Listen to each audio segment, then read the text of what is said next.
યાત્રાએ નીકળ્યા છે. તીર્થક્ષેત્રનું પાણી ભરી, જળ ભરી અને ભગવાન રામેશ્વરની પૂજા માટે જાય છે. રામેશ્વરની પૂજા માટે જાય છે અને માર્ગની અંદર બરાબર એક ગધેડો તરસને લઈ આકુળ વ્યાકુળ થઈ અને પડ્યો છે. અને એ ગધેડાને ખૂબ તરસ લાગી છે. એકનાથજી મહારાજે પોતાની અંદર જે પાણી હતું પોતાની પાસે ઘડામાં, એ ઘડો ગધેડાના મોઢા પાસે એના મોઢામાં પાણી રેડ્યું. થોડીક એને ભાન આવ્યું, હજી તરસો છે. ધીમે ધીમે બધું જ પાણી એને પીવડાવી દીધું. એટલે ગધેડો શાંત થયો અને ઉઠ્યો અને ચાલતો થઈ ગયો. એની હારે જે અન્ય સંતો હતા ને, એને એકનાથજી મહારાજને કીધું, એકનાથજી તમે શું કર્યું? આપણે ક્યાં છેકથી આ તીર્થનું જળ ભરીને લાવ્યા અને તમે આ ગધેડાને પાણી પાઈ અને આપણી યાત્રા હાવ ફોગટ જશે. તમારું તો પાણી ગયું બધું ફોગટમાં, તમે ગધેડાને પાણી પાયું. અને ત્યારે એકનાથજી મહારાજે બોલ્યા છે કે ભાઈ, મેં એવું સાંભળ્યું છે કે પરમાત્મા તો બધાયમાં વાસ કરે છે. મને એમ થયું આ ગધેડામાં ભગવાન હશે, એટલે મેં મારા રામેશ્વરની પૂજા અહીંયા ગધેડામાં કરી લીધી. મારો અભિષેક અહીંયા ગધેડાને જળ પાયું, એમાં રામેશ્વરનો અભિષેક થઈ ગયો. તમારી દ્રષ્ટિ હોવી જોઈએ અત્ર તત્ર સર્વત્ર. મારો હરિ સર્વત્ર છે, જ્યાં પણ નજર કરો ત્યાં. ચતુશ્લોકી કહે યત સ્યાત સર્વત્ર સર્વદા. મારો હરિ બધે જ છે, જ્યાં નજર કરો ત્યાં નથી.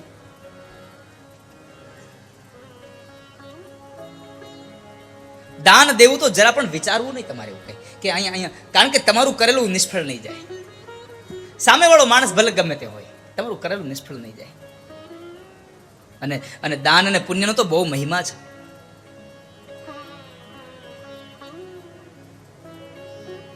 એકવાર એક શેઠ મહાજન શહેરમાં રહેતા હતા અને એ દાન પુણ્ય એટલું દાન પુણ્ય કર્યું કે એની પાસેની પોતાની બધી સંપદા એને દાનમાં આપી દીધી. એટલું દાન કર્યું, પોતાની પાસે હતું બધું જ દાન આપી દીધું.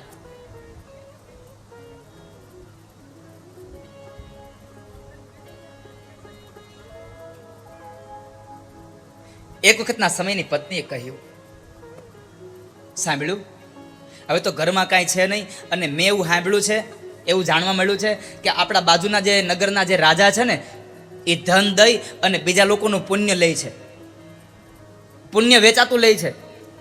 તો જાઓ ને તમે ત્યાં જઈ આવો ને, તમારું પુણ્ય દઈ આવો અને થોડાક પૈસા લઈ આવો ને. આ મહાજન માન્યા નહીં. ઘણી વાર પોતાની પત્ની કીધું એટલે પત્નીને રાજી કરવા માટે થઈ અને પોતે જાય છે કે લાવ હવે તું કે છો તો જઈ આવું, બીજું શું. અને પોતે જાય છે. જ્યારે પોતે જવા માટે નીકળ્યા, એની પત્નીએ 4 રોટલા એને બનાવીને દીધા. કેટલા રોટલા? 4 રોટલા. માર્ગમાં અડધે ગયા અને બરાબર એક તળાવ સરોવર આવ્યું. સરોવરના કિનારે એક વૃક્ષના છાયા નીચે એ શેઠ બેઠા છે મહાજન, જમવાની તૈયારી કરે. ત્યાં એક કૂતરી આવે છે. થોડે દૂર એક કૂતરી પોતાના ગલુડિયાને મૂકી અને આવે છે અને એને બહુ ભૂખ લાગી છે. એટલે મહાજને એક રોટલો એને આપ્યો, કૂતરી ખાઈ જાય છે. બીજો રોટલો આપ્યો, કૂતરી ખાઈ ગઈ. ત્રીજો રોટલો આપ્યો, કૂતરી ખાઈ ગઈ. ચોથો રોટલો આપ્યો, કૂતરી ખાઈ ગઈ. બધું જ ખવાઈ ગયું. શેઠ તો ભૂખા. મહાજન ચાલતા થયા પાછા રાજા પાસે. રાજાએ કહ્યું કે બોલો ભાઈ, શું છે? તો કહે છે, મહારાજ, મેં સાંભળ્યું છે કે તમે પુણ્ય વેચાતું લ્યો છો, તો હું પુણ્ય વેચવા આવ્યો છું. એમ? હા, બેસો આપણે અહીંયા. રાજા એની પત્ની પાસે જાય છે. પત્ની પતિવ્રતા હતી. એને પૂછ્યું કે આપણા બાજુના ગામમાંથી એક મહાજન આવ્યા છે એનું પુણ્ય વેચવા માટે, આપણે એનું પુણ્ય લેવું છે, તો આપણે કયું પુણ્ય લેવું છે? તો કહે છે, કામ કરો, એને આજ બપોરે એક કૂતરીને 4 રોટલા ખવડાવ્યા ને, એ પુણ્ય આપણે લઈ લ્યો.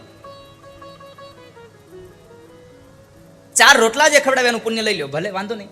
રાજા આવે છે કે ભાઈ, હું તમારું પુણ્ય લેવા તૈયાર છું. મહારાજ, કયું પુણ્ય લેશો? તો કહે છે કે આજ બપોરે તમે 4 રોટલા ખવડાવ્યા ને કૂતરીને, એ પુણ્ય, એ યજ્ઞનું પુણ્ય મને આપો. અરે મેં કઈ યજ્ઞ કર્યો? અરે તમે આજે 4 રોટલા ન ખવડાવ્યા કૂતરીને? ઓલા શેઠના મગજમાં લાઈટ થઈ કે મેં જ્યારે કૂતરીને રોટલા ખવડાવ્યા ત્યારે મારી આજુબાજુમાં તો કોઈ હતું જ નહીં.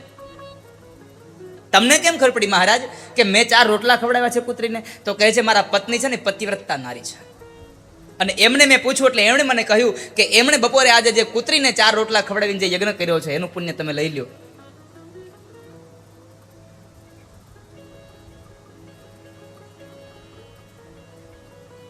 ચાર રોટલા ખવડાવવાનું આટલું પુણ્ય હતું, એના બદલામાં કેટલા એ હીરા મોતી આપતા હતા. મહાજને કીધું કે ના શેઠ, મારે હવે મહારાજ મારે પુણ્ય નથી વેચવું, હું જાઉં છું. એ તો નીકળ્યો, ચાલતો ગયો. માર્ગમાં એને વિચાર આવ્યો કે મારી પત્નીએ મને મોકલ્યો તો જો લઈને નહીં જાવ તો વળી પાછો અમારી બેની વચ્ચે ઝઘડો થશે. જે જગ્યાએ એ નદીના કિનારે, સરોવરના કિનારે જે જમવા બેઠો હતો ને, ત્યાંથી ચલકતા પદાર્થો એક પોટલીમાં બાંધી લીધા, પથ્થર, અને લઈને જાય છે. અને ઘરે ગયો તો કહે છે કે તમે પુણ્ય વેચી આવ્યા? અરે હા વેચી આવ્યો ને મહારાજ, આમ જો કેટલા આપણને બધું આપ્યું છે, દ્રવ્ય આપ્યું છે, પણ લે અત્યારે આ પોટલી મૂકી દે, હું સ્નાન કરી લઉં, આપણે જમી લઈ, જેમાં પછી આપણે બે ખોલીશું, કારણ કે જેમાં પેલા ઝઘડો થાય તો જમવાનું બગડે.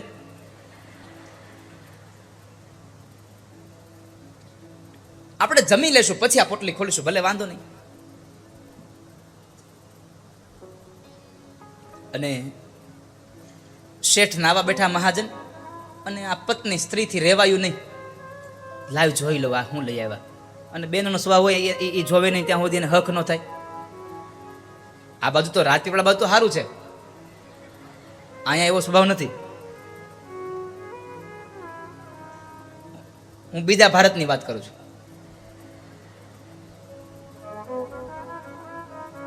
તો શેઠ એ પત્ની આમ પોટલી ખોલે ને એમાં જોવે તો ઓહો, સાચા મોતી, સોના મોહર, આ બધું જોયું. શેઠ બરાબર મહાજન નાઈને આવ્યા ને સ્નાન કરીને, ઓહો હો, તમે આ પુણ્યના આટલા બધા હીરા મોતી આપ્યા મહારાજે, રાજાએ? કોણે કહ્યું તને? અરે મેં પોટલી જોઈ લીધી કે કેટલા મોતી છે, કેટલા એમાં હીરા છે, કેટલી ઝવેરાત છે, કેટલા સોના મોહર છે.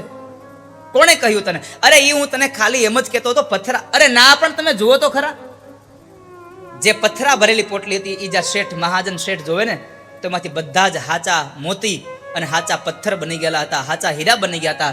કારણ પુણ્યનું પરિણામ તમને હીરા અને મોતી જ મળે, આના સિવાય પુણ્યનું પરિણામ હોઈ જ ન શકે. વાલા, કૂતરીને 4 રોટલા ખવડાવ્યા એનું પુણ્ય હીરા મોતી મળી ગયું. તો તમે વિચાર કરો, તમે આ દુનિયામાં અનેક એવા જીવાત્માઓ છે, એની સેવા કરશો, પુણ્ય કરશો, કેટલું ફળ મળશે. પરમાત્માએ જે કાંઈ આપ્યું છે ને એમાંથી દાન અને પુણ્ય કરતા જાજો બા. બાકી તમારી હારે બીજું કાંઈ નહીં આવે. તમારા મોટા બંગલા તમારી હારે આવ્યા કોઈ દી? બધું કાઢી લે છે, વીટી પહેરે જ વીટી ઉતાર લે છે. મૃત્યુ દવાખાને થયું હોય ને ઘરે આવ્યા હોય અને કદાચ શરીર ફૂલી ગયું હોય તો વીટી કાપીને લઈ લઈએ છે, જવા નથી દેતા કાંઈ. આપણે હવે કાંઈ વાગે નહીં કે લઈ લ્યો, કાપીને કાઢી લઈ. હોનાની વીટી કાઢી લઈને પાછા ત્રાંબાનો કવડો મોઢા મૂકી કે પવિત્રી મોઢા મૂકો કે લ્યો. તારા મોટા મોટા બંગલા રે, મોટર ને ગાડી વાડી, તારા મોટા મોટા બંગલા રે, મોટર ને ગાડી વાડી, તારા મોટા મોટા બંગલા રે, મોટર ને ગાડી વાડી, તારા મોટા મોટા બંગલા રે, મોટર ને ગાડી વાડી. એ બધી માયા મૂડી મેલીને ખાલી હાથે જાવું પડશે. બધી માયા મૂડી મેલીને ખાલી હાથે જાવું પડશે. એ બધી માયા મૂડી મેલીને ખાલી હાથે જાવું પડશે. બધી માયા મૂડી મેલીને ખાલી હાથે જાવું પડશે. એ કોણ જાણી શકે કાળને રે, સવારે કાલ કેવું થશે. કોણ જાણી શકે કાળને રે, સવારે કાલ કેવું થશે. આ કાયામાંથી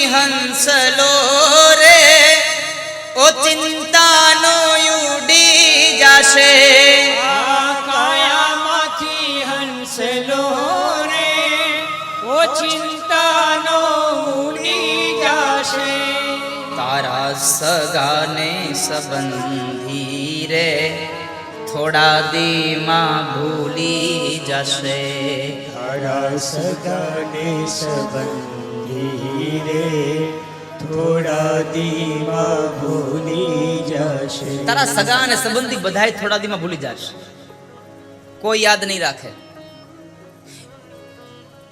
થોડોક સમય આમ આમ આમ યાદ હોય ને એટલે આમ આમ નવું નવું હોય ને એટલે થોડાક દી ફોટો રાખે, સુખડનો હાર પહેરાવે, આ દિવાળીથી ઓલી દિવાળીએ ઉતારે.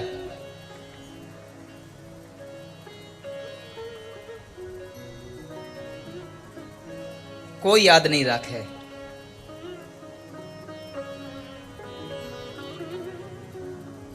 પાંચમ ગઈ એટલે પછી ભૂલી જાય બધાય. પછી 3 વર્ષે યાદ કરે કે આજ તો દાદાનું શ્રાદ્ધ છે, કે હાલો. વચ્ચેના 3 વર્ષ ગયા, કોઈ યાદ ન કરે.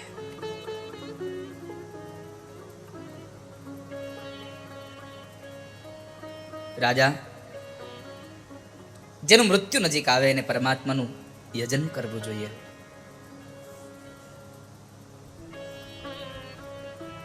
અને ભગવાન સ્વયં એમ કહે છે કે અંત સમયમાં મને જે યાદ કરે છે ને એ મને બહુ વાલો છે, એ મને બહુ ગમે છે.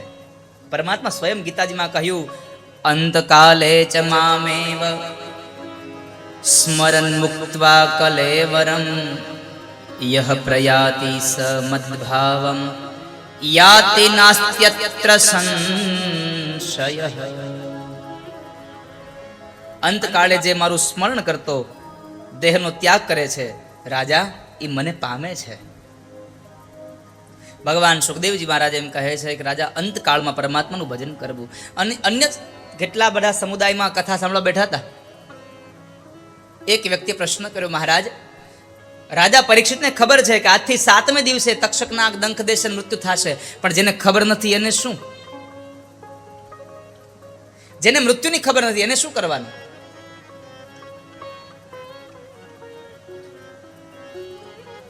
તો કહે છે કે ભાઈ, પરીક્ષિતને તો 7 દિવસની આવરદા બંધાઈ ગઈ છે. આજથી 7મે દિવસે મૃત્યુ છે, અને મારું ને તમારું તો કંઈ નક્કી નથી. ક્યારે વયા જશું કોને ખબર?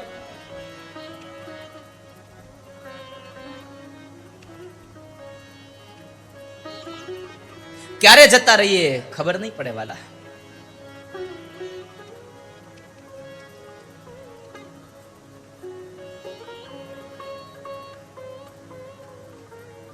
એટલે તમે ઈશ્વરના નામનું ભજન કરજો, કારણ કે મૃત્યુ ક્યારે આવીને ઉભો રહી જાય એનો કોઈ ભરોસો નહીં. કોઈ ન જાણે ક્યારે છેલ્લો શ્વાસ છે,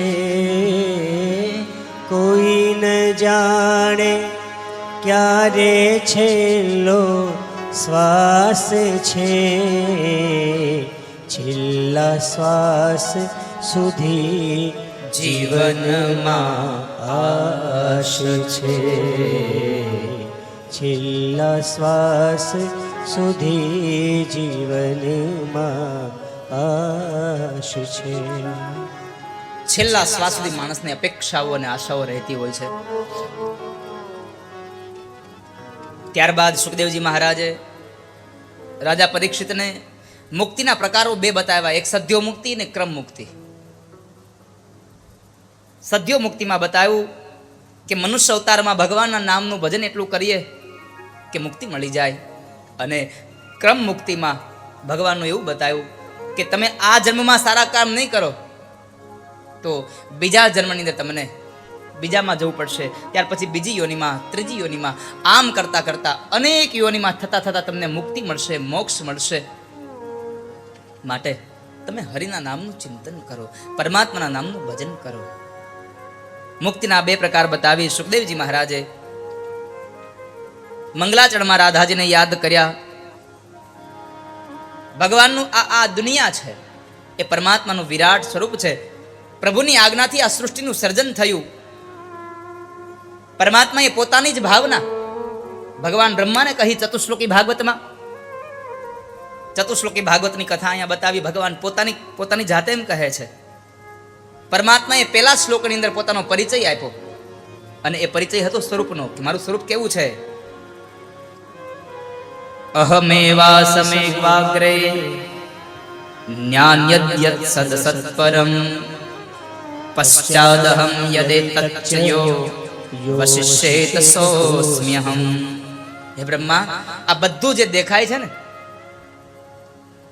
એ જ્યારે નહોતું ત્યારે પણ હું હતો, જ્યારે આ બધું છે ત્યારે પણ હું છું, અને જ્યારે કશું જ નહીં હોય ત્યારે પણ હું રહેવાનો છું.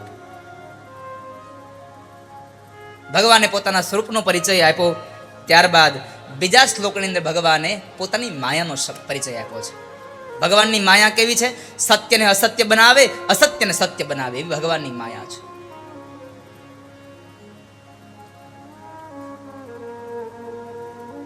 ભગવાનની માયા દસમા સ્કંદમાં તમે જુઓ, ભગવાને માટી ખાધી એ સત્ય હતું, પણ માં જોવા ગયા અસત્ય બનાવી દીધું. માટીની જગ્યાએ ભગવાને શું કર્યું? વિશ્વરૂપના દર્શન કરાવ્યા. હવે ભગવાનને બાંધવો એ અશક્ય છે, પણ માતા યશોદા પાસે ભગવાન બંધાઈ ગયા, એ શક્ય બનાવી દીધું ભગવાને. ભગવાનની માયા છે સત્યને અસત્ય અને અસત્યને સત્ય બનાવનારી. એટલે ભગવાને બીજા શ્લોકમાં કહ્યું, ઋતેર્થમ યત પ્રતિયેત ન પ્રતિયેત ચાત્મની તદવિદ